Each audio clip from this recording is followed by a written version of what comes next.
Movie में दिखाया गया है कि एक न्यूली मैरिड कपल अपने काम को आसान करने के लिए एक मेल रोबोट अपने घर ले आते हैं, लेकिन कुछ समय के बाद उसके अंदर इंसानी फीलिंग्स आ जाती हैं जिससे वो अपनी ही मालकिन से प्यार करने लगता है। मूवी की स्टार्टिंग में हमें सोफी और जेम्स नाम के एक कपल को दिखाया जाता है जो कि अपने घर के अंदर सामान को शिफ्ट कर रहे होते हैं। जेम्स की फाइनेंशियल कंडीशन इतनी अच्छी नहीं होती है, इसलिए इन दोनों को ही मिलकर अपने घर के सभी काम करने पड़ते हैं। जबकि जेम्स का पिता इस शहर का बहुत बड़ा बिजनेसमैन है, लेकिन किसी वजह से वो अपने पिता के साथ नहीं रहता है, बल्कि वो सोफी के साथ रहना पसंद करता है और ये दोनों ही अपनी मैरिड लाइफ से काफी खुश भी होते हैं। लेकिन एक दिन जेम्स को पता चलता है कि उसके पिता की मौत हो गई है, इसने उसके पिता की जितनी भी प्रॉपर्टी है उसने अपने बेटे यानी कि जेम्स के नाम कर दी है।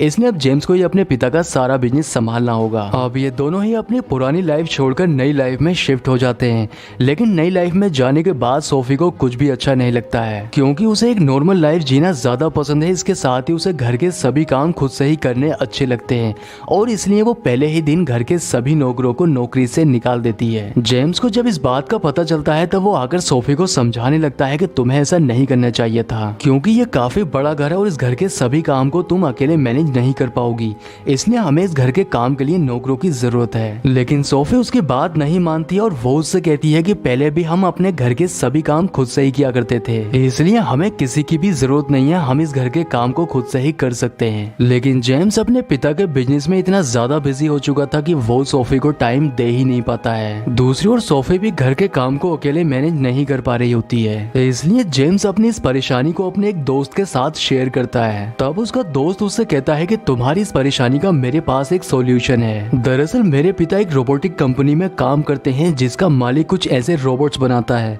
जो कि देखने में बिल्कुल इंसानों की तरह ही होते हैं, इसलिए तुम्हें वहां जाकर एक रोबोट परचेज कर लेना चाहिए। अब जेम्स सोफी के साथ उस कंपनी में पहुंच जाता है, लेकिन सोफी उन रोबोट्स को देखकर काफी हैरान होती है क्योंकि वो देखने में बिल्कुल इंसानों की तरह ही लग रहे होते हैं। इसलिए वो दोनों ही अकेले में जाकर इस बात के लिए डिस्कस करने लगते हैं कि कहीं फ्यूचर में जाकर ये रोबोट उनके लिए कोई खतरा तो नहीं हो सकते हैं। लेकिन कंपनी का मालिक उन्हें भरोसा दिलाता है कि इन रोबोट से उन्हें कोई भी खतरा नहीं है, बल्कि इन रोबोट से जैसा काम करने के लिए कहा जाएगा ये वैसा ही करेंगे। अब जेम्स को यकीन दिलाने के लिए कंपनी का मालिक एक हेनरी नाम के रोबोट से जेम्स का जूता चाटने के लिए कहता है, इसलिए हेनरी वैसा ही करता है जैसे उसे करने के लिए बोला गया होता है। ये देखकर जेम्स और सोफी को उस पर यकीन हो जाता है, इसलिए वो हेनरी को अपने घर ले आते हैं। घर लाने के बाद हेनरी घर के सभी कामों को काफी अच्छे से करने लगता है, इसलिए सोफी और जेम्स को घर के कामों में काफी मदद मिलती है। वो अकेला ही घर के उन सभी कामों को आसानी से कर लेता है जो बाकी नौकर भी मिलकर ये सब नहीं कर पाते थे। दूसरी ओर जेम्स जब उससे बात करने की कोशिश करता है तब वो उसको उसी तरह से जवाब देता है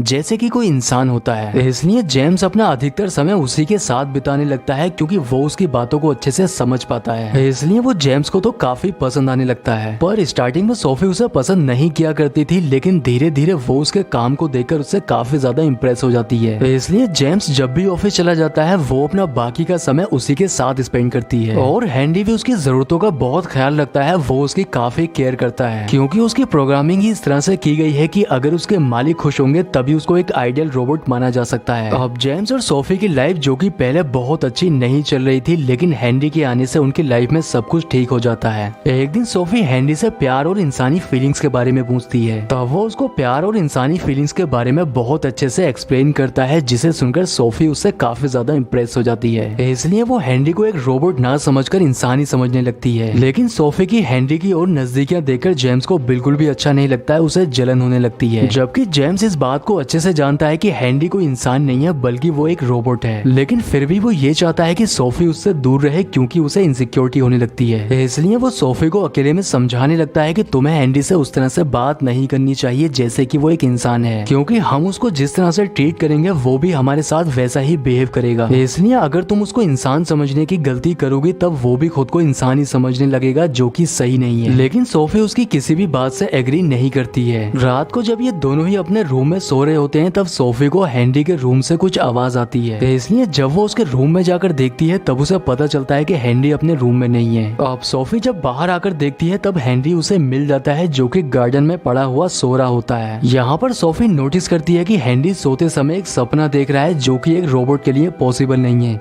ये देखकर सोफी काफी ज्यादा हैरान हो जाती है, इसलिए जेम्स अब उसे नींद से उठाकर घर के अंदर ले जाता है। अगले दिन कंपनी के ओनर को हेनरी की जांच के लिए बुलाया जाता है और जांच करने के बाद वो उनको बताता है कि उसके अंदर कोई टेक्निकल एरर है, जो कि किसी भी रोबोट के अंदर आना एक नॉर्मल सी बात है। अब सोफी जब उसको ये बताती है कि रात वो सोते समय एक सपना देख रहा था और ये सब मैंने काफी अच्छे से नोटिस किया है, तब वो उनको बताता है कि हैंडी तुम्हारे साथ बहुत समय से है, इसलिए उसके अंदर कुछ इंसानी फीलिंग्स आ चुकी हैं। अब क्योंकि ये फीलिंग्स तुमने ही उसके अंदर जगाई हैं, जिसकी वजह से वो खुद को इंसान समझने लगा है, इसलिए हो सकता है कि रात वो तुम्हारे बारे में ही सोच रहा होगा। अब ये सुनकर जेम्स सोफी के ऊपर गुस्सा करने लगता है कि उसी की वजह से ये सब हुआ है, क्योंकि वो उसको इस तरह से ट्रीट कर रही है जैसे कि वो एक इंसान है। इसलिए जेम्स सोफी से कहता है कि वो हेनरी को आज के बाद एक रोबोट समझेगी, ना कि एक इंसान। पर सोफी उसकी बात नहीं मानती है, जिससे दोनों के बीच में काफी ज्यादा झगड़े होने लगते हैं। इसलिए जेम्स हेनरी के पास जाकर उससे कहता है कि तुम मेरी वाइफ के साथ टाइम स्पेंड करना बंद कर दो और उससे दूर रहो। जिस पर हेनरी उससे पूछता है कि क्या मुझसे कोई गलती हुई है, लेकिन जेम्स उससे कहता है कि इंसानों की तरह सवाल करना बंद करो और जैसा मैं कहता हूँ वैसा ही करो। लेकिन हेनरी ये बात सोफी को बता देता है, जिस पर सोफी को बहुत गुस्सा आता है और वो घर छोड़कर चली जाती है। हेनरी इंसान की तरह बहुत समझदार होता है, इसलिए वो जेम्स को समझाने की कोशिश करता है कि उसकी लाइफ में जो भी प्रॉब्लम चल रही है उसमें मेरी कोई गलती नहीं है। दरअसल पहले सोफी और जेम्स एक दूसरे के साथ काफी ज्यादा टाइम स्पेंड करते थे, लेकिन अब बिजनेस की वजह से जेम्स सोफी को टाइम नहीं दे पाता है। इसलिए सोफी हेनरी को एक रोबोट ना समझकर इंसान ही समझती है और उससे अपनी सारी इच्छाएं पूरी करने की कोशिश करती है। अब क्योंकि सोफी घर छोड़कर जा चुकी थी, इसलिए जेम्स इस बात का फायदा उठाकर हेनरी के करीब आ जाता है और उसके साथ गलत काम करता है। पर अगली सुबह उसे अपनी गलती का एहसास होता है, इसलिए वो सोफी को कॉल करता है और उसे वापस घर आने के लिए कहता है। आगे सीन में हम देखते हैं कि हेनरी जब सोफी की मसाज कर रहा होता है तब वो उसके करीब आ जाता है, जिस पर सोफी को भी बहुत अच्छा लगता है। लेकिन जब वो सोफी को ये बोलता है कि वो उससे प्यार करने लगा है, ये सुनकर सोफी काफी ज्यादा हैरान होती है और डर जाती है, इसलिए अब वो उसे यहाँ से जाने के लिए बोलती है। अब सोफी जब जेम्स को ये सब बताती है तब ये सुनकर उसे बहुत गुस्सा आता है, इसलिए वो हेनरी के रूम में जाकर उसे थप्पड़ मार देता है और इसके साथ ही वो उसकी कंपनी के ओनर को भी कॉल करके बोल देता है कि वो अपने रोबोट को यहाँ से ले जाए। लेकिन हेनरी यहाँ से नहीं जाना चाहता था, इसलिए वो सोफी से माफी मांगने लगता है।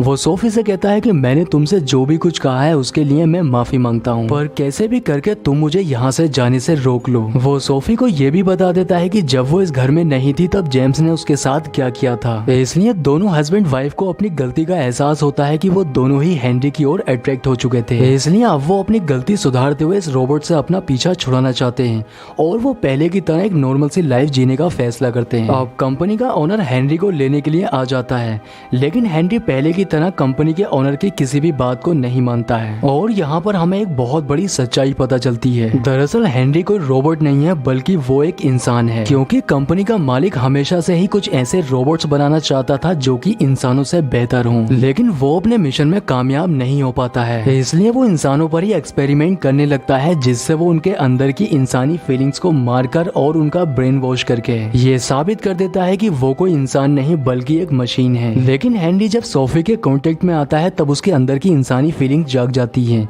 क्योंकि वो था तो एक इंसान ही, इसलिए वो ये सारी बातें सोफी और जेम्स को बता देता है, जिसे सुनकर उन्हें कंपनी के ओनर के ऊपर बहुत गुस्सा आता है। इसलिए अब वो पुलिस को जाकर सारी सच्चाई बता देते हैं कि कंपनी के ओनर ने किस तरह से इंसानों की जिंदगी को बर्बाद किया है। और पुलिस जेम्स और सोफी को अपने साथ लेकर कंपनी के ओनर को अरेस्ट करने के लिए आने लगती है, पर वो पुलिस के ऊपर ही हमला कर देता है। इसके बाद वो सोफी और जेम्स को भी मारने ही वाला था, पर तभी हेनरी उसके ऊपर हमला कर देता है और चाकू से उसके ऊपर स्टेप करता है, जिससे उसकी मौत हो जाती है। इसके बाद वो खुद के भी चाकू मार लेता है, जिससे हेनरी भी मारा जाता है। लेकिन हेनरी की वफादारी देखकर सोफी और जेम्स को उसकी मौत से बहुत दुख होता है। अब कुछ साल के बाद का सीन दिखाया जाता है, जहाँ पर सोफी और जेम्स का एक बेटा होता है, जिसका नाम उन्होंने हेनरी रखा था, क्योंकि वो दोनों ही हेनरी को भुलाना नहीं चाहते थे, इसलिए उन्होंने अपने बेटे का नाम हेनरी रखा होता है। और इसी सीन के साथ मूवी का एंड हो जाता है। दोस्तों, अगर वीडियो पसंद आया है तो वीडियो को लाइक और चैनल को सब्सक्राइब जरूर करें। तो मैं आपसे मिलता हूँ किसी नेक्स्ट वीडियो में।